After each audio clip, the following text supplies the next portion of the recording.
Now, a lot of the Trump supporters like to point out that this will be like another Brexit. Going into that, it looked like that would be shot down and Britain would stay within the European community. We know what happened, that the polls were wrong, just like they were wrong in Colombia when the leadership had scored a deal with rebels in that country, and it looked like it would overwhelmingly pass with voters in Colombia. It did not. They rejected it. So a lot of the Trump folks tell me that lightning will strike again here. This populist wave that pollsters cannot account for worldwide will once again miss the boat in our country. Curt Schilling is probably among those. Of course, I'm told he was a great pitcher with the Boston Red Sox, whatever. But anyway, Curt is a big Donald Trump backer, makes no apologies about it, and he does see something about a trend where people will support Donald Trump, they just won't say they are. And Curt, that's been your feeling, that support is underrepresented in the polls, right?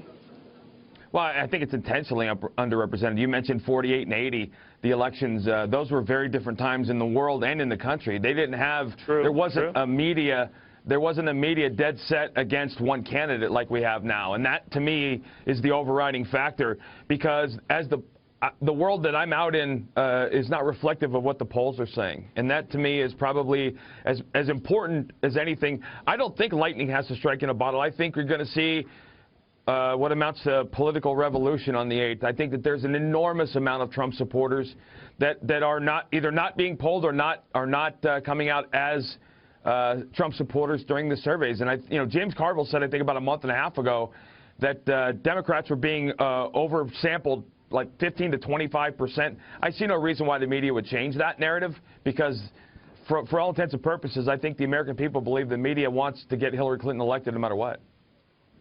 All right, let's say that's the case, and let's say that these polls understate Donald Trump's support. Do they understate it that much? Because naturally, depending on how they roll out to us, Curt, there's 7 to 10 point gaps there. That would be a lot of ground to make up. Well, I guess I would ask you, Neil, in the last 10 to 12 days, or 2 weeks during the slippage in the polls, what's happened to cause him to lose support? The two tapes. But daily, we've gotten affirmation that Hillary Clinton's exactly what we believe she was. Yeah, but that's getting ignored in the media. No, I agree with what you're saying, but that is getting ignored in the media. The Trump stuff gets a lot of attention, not her stuff. You're right. There was a report the other day. There was a 66-minute news cycle on, I believe it was MSNBC or CNN, and the Trump tapes got 23 minutes of coverage, and WikiLeaks got 28 seconds. So, yeah, I get it. You're right. It is a lopsided. Let me ask you, though, about that. We're seeing that the media has been collectively guilted in, maybe because we've been pounding this in balance with every other story, to at least report more of this. And it will likely come up in the debate. So if you're Donald Trump and you want to look at this two different Hillarys, evidence these WikiLeaks, how would you do it? Well, I think that tonight that the mandate's very clear. If you're not talking about the horror that she's inflicted in 26 years, or specifically what you're going to do to fix it, don't talk. Don't talk. I think that he should open up tonight by saying, listen, I'm gonna start off tonight's debate before I answer the first question by saying, you know what, I'm sorry. I'm a grown man. Stuff has come to light. I've clearly said things that I shouldn't have said, inappropriate, disrespectful. There was no place where they were appropriate. I apologize. But I need to focus on what we're talking about, and the issue is it's going to be her or me.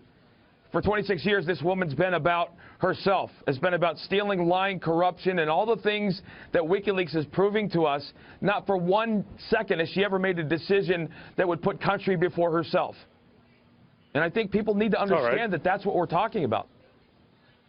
Okay, you don't appear to be a fan of Hillary Clinton then. Liz Warren. Liz Warren has come out and tweeted, I didn't mean to kid you there, but Liz Warren has tweeted about Donald Trump saying that the whole process is stacked against him. Give me a break. You're not losing because it's rigged. You're losing because we see through your creepy bullying. What do you think of that? Well, I think that's typical Liz Warren. I mean, you talk about a toothless politician.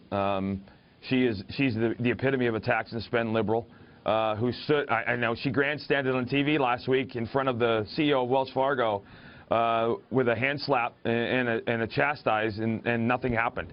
But she's being lauded for creating that financial oversight committee that has the ability to do absolutely nothing. The CEO resigned with a 9-figure payout, but she got her 30 seconds on TV being a meanie.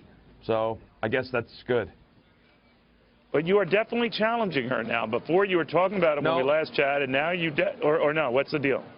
You've gotten me in so much trouble at home right now. I said that in my mind I want to make the move, but it's absolutely unequivocally a family decision. Given the last probably year or two, we've come to understand that the families of conservative candidates are media fodder now. They're targets. They're on the table. And for me to do this, it would have to be without my family being tepid or timid to do it. Because all you have to do is look at the amount of times Ivanka Trump's been asked to talk about her father's comments versus the amount of times Chelsea Clinton's been asked to talk about her father's. Well, from the last time, no, I hear you. But from the last time we chatted, I mean, I'm sure you had a chance to get back with your family. What do you think about this, guys? You didn't, or they're telling you, Dad, don't do it? No, we haven't had that serious conversation. And there's so much going on right now. Both at home and abroad, and I was last night running around New Hampshire. So this is a legitimate. We have 2 kids in college. This is everybody in the same room. Sit down. This is potentially what could happen and what might happen. So because listen, Neil, of all people, I say a lot. And I'm sure that there's a lot of things I've said in the past that will surface. I mean, I'm not worried about any of them being racist or sexist or homophobic or anything like that, because that's not who I am. But there will be things, and for me, the challenge will be to get away from defending every quote and soundbite and staying focused on actual issues that the people of Massachusetts care about. All right, so you're still holding out, I guess. What do you think I should do with my producers who said that you're definitely running? Because it sounds like they dropped the ball and are not worthy of employment. Your thoughts? As long as they're not Yankee fans, they're good. They're good to go. I have no problem with them. All right, Curt, thank you very, very much. I apologize if we got that wrong. No worries. Curt No worries. Schilling, Thanks, Neil.